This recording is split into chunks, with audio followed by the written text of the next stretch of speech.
Hi மக்களே, welcome to my channel. இன்றைக்கி நம்ம புக் பர்சனல்ஸ் பற்றி பார்க்க போகிறோம். அந்த வகையில் பழசை சேர்த்து பார்க்கணும். போன வாட்டி நடந்த ஒரு விஷயத்தை பற்றி பார்க்கணும். ஏன்னா ஃபஸ்ட்டு இது ரெண்டாவது வீடியோ. போன வாரம் மேனேஜர் தொழிலாளர் டாஸ்கில் மேனேஜர் தான் தொழிலாளர்கள் தலைவர் உருவாக்குவாருங்கிறத யாருமே ஏற்றுக்க முடியாது. அதை பற்றி ஏன் விஜய் சேதுபதி பேசலைன்னு தெரில. விடுதலை படத்தில் நடிச்சிருக்கவர் இதெல்லாம் ஏன் பார்க்காம விட்டாருன்னு தெரில. விடுதலை படமும் இந்த மாதிரி தான் சில விஷயங்கள் பேசிகிட்டு இருக்காங்க. அப்படி இருக்கும்போதில் இதை ஏன் விட்டாருன்னு தெரில. தொழிலாளர் தலைவர் எப்படிப்பா முதலாளி தேர்ந்தெடுக்க முடியும், மேனேஜர் தேர்ந்தெடுக்க முடியும்னு சொல்லி கேட்கல. அவர் அதையும் நம்ம இந்த மாதிரி கேட்பார தெரில. அதுக்கப்புறம் இந்த கேமில் கல்லுக்கோட்டை கேமில் விளையாடுற முத்துக்குமார் அவர்கள் பண்ணுற ஒவ்வொரு கேம்ப்லேயும் பயங்கரமாக சகுனித்தனமாக இருக்குது. உண்மையாக சொல்லணும், சகுனின்னு தான் சொல்லணும். எனக்கு அந்தளவுக்கு தான் தோணுது. அவர் பண்ணுற விஷயங்கள் எல்லாமே ராணுவ கூப்பிட்றாரு, அவங்கள கூப்பிட்றாரு, இவங்கள கூப்பிட்றாரு, என்னென்னமோ பண்ணிட்டு கடைசியில் ராணுவ கைப்பாவும் இதாக இருக்குது. அதுக்கு சவுண்டுகிட்ட நீ இப்படிலாம் நடிச்சு சொன்ன, எனக்கு ரொம்ப டென்ஷன் ஆகிடுச்சுனாங்க. அதே மாதிரி நிறைய பேர் சொன்னாங்க. எல்லாரோடைய இதையும் அவர் எதுவுமே சவுண்டு விடலை அவர். ஆனால் சௌந்தர்யிட்ட மட்டும் நல்லா சவுண்டு விட்டார். ஏன்னு புரியலை. அதுக்கடுத்து நம்ம அருண் பிரசாத் அவர்கள் போன வாட்டி நல்லா விளையாண்டார். ரொம்ப உண்மையாக சொல்லணும், நல்லா விளையாண்டான்னு தான் சொல்லணும். அதுக்கப்புறம் அந்த வீக்கெண்டு சில விஜய் சேதுபதி அவர்கள் இப்போ பேசுனதுனால என்னன்னு தெரில, அப்செட் ஆகிட்டாருன்னு தெரில. அந்த வாட்டி அப்படியே அமைதியாகிட்டார். அதுக்கப்புறம் இன்றைக்கி இங்கிலீஷ்லாம் கொஞ்சம் ஆனவுடனே இன்றைக்கி கேமை விட்டு அவங்க வெளியே போகிறலாம் கைப்பற்றி.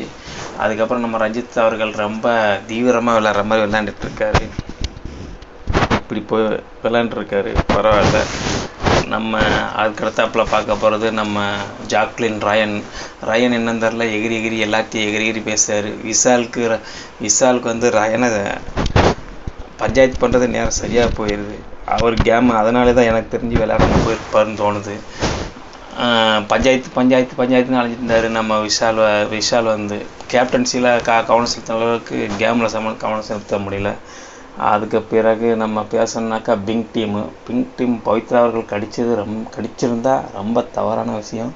அதுக்காக நம்ம கண்டிப்பாக அதை கண்டிக்கத்தக்கது. ஒருவேளை சில பேருக்கு எத்துப்பல்லு மாதிரி இருக்குமா, அது மாதிரி கூட இருக்கலாம். அதனால பல்லு பட்டிருக்கலாம். அந்த மாதிரி இருந்தால் சரி, ஓகே, அப்செட் பண்ணிக்கலாம். மற்றபடி கடிச்சிருந்தா கண்டிப்பாக அதை நம்ம கண்டிக்கத்தக்கது. அந்த வகையில் அவங்க விளாட்ற கேமும் ஜப்ரி இப்போ அன்சிகா விளாட்ற கேமும் பயங்கரமாக இருக்குது. நம்ம அந்த செகண்ட் டீமை பீட் பண்ணுறது ரொம்ப கேட்டால் ரொம்ப சூப்பராக விளாட்றாங்க.